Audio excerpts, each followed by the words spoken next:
Christi Jo Nichols has been missing since December 11th of 1987.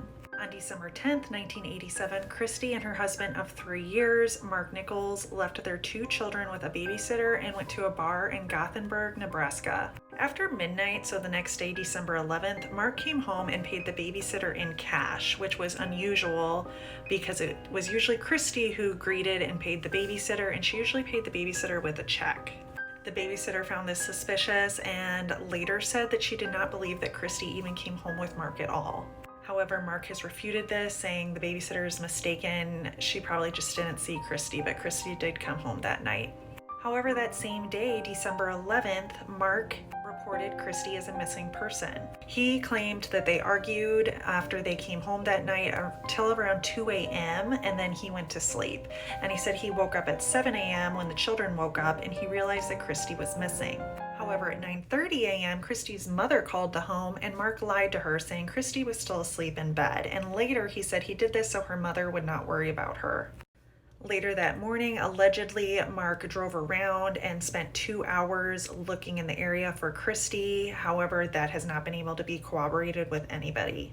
Bizarrely, Mark moved out of the house the day after his wife's disappearance, and a few days after that, he packed up all their belongings and sold both the family's vehicles. Mark also told investigators that Christi took a suitcase and her purse with her, and he was able to describe the contents exactly. Somehow he knew exactly what his wife packed in that suitcase.